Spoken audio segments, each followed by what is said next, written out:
बादशाह अकबर दरबार लगाकर बैठे थे। तभी राघव और केशव नाम के दो व्यक्ति अपने घर के पास स्थित आम के पेड़ का मामला लेकर पहुंचे।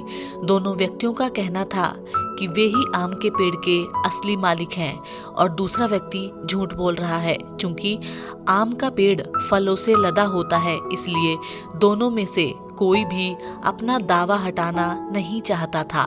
मामले की सच्चाई जानने के लिए अकबर राघव और केशव के आसपास रहने वाले लोगों के बयान सुनते हैं, पर कोई फायदा नहीं होता। सभी लोग कहते हैं कि दोनों ही पेड़ को पानी देते थे और दोनों ही पेड़ के आसपास कई बार देखे जाते थे। पेड़ की निगरानी करने वाले चौकीदार के बयान से भी साफ नहीं हुआ कि पेड़ का असली मालिक कौन है, क्योंकि दोनों ही पेड़ की रखवाली करने के लिए चौकीदार को पैसे देते थे। अंत में अकबर थक गए और अपने चतुर सलाहकार मंत्री बीरबल की सहायता लेते हैं। बीरबल तुरंत ही मामले की जड़ पकड़ते हैं, पर उन्हें सबूत के साथ मामला साबित करना होता है कि कौन सा पक्ष सही है और कौन गलत। इसके लिए वो एक नाटक रचते हैं।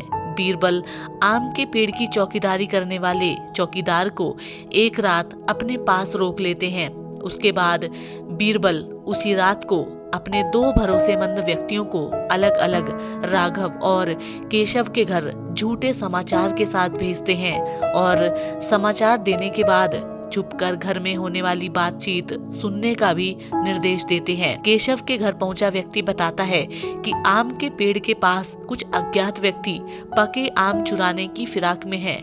आप जाकर देख लीजिए। यह खबर देते वक्त केशव घर पर नहीं होता, पर केशव के घर आते ही उसकी पत्नी यह खबर केशव को सुनाती है। केशव बोलता है, हाँ सुन लिया, अब खाना खा लूं। वैसे भी बादशाह के दरबार में अभी फैसला होना बाकी है, पता नहीं हमें मिलेगा भी कि नहीं, और खाली पेट चोरों से लड़ने की ताकत भी कहां से आएगी। वैसे भी चोरों के पास तो आजकल हथियार होते हैं।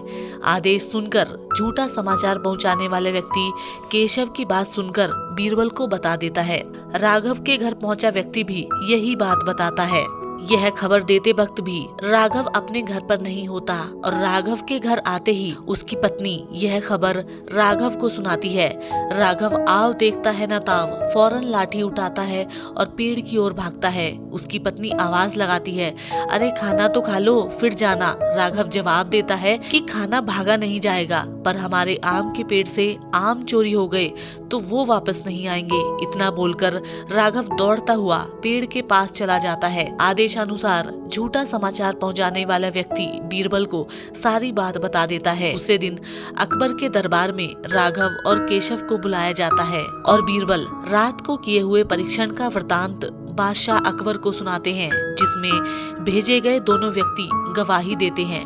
अकबर राघव को आम के पेड़ का मालिक घोषित करते हैं और केशव को पेड़ पर झूठा दावा करने के लिए कड़ा दंड देते हैं और मामले को बुद्धिपूर्वक चतुराई से सुलझाने के लिए बीरबल की प्रशंसा भी करते हैं। सच ही तो है, जो व्यक्ति परिश्रम कर अपनी किसी वस्तु या संपत्ति का जतन करता है उसे ही उसकी अधिक परवाह होती है। तो साथियों, हम उम्मीद करते हैं आज की ये ज्ञानवर्धक कहानी आपको पसंद आई होगी और इसी तरीके की और कहानियों से जुड़ने के लिए आप हमारे चैनल को सब्सक्राइब करें। हम आपसे मिलेंगे एक और कहानी के साथ। तब तक के लिए नमस्कार, जय हिंद।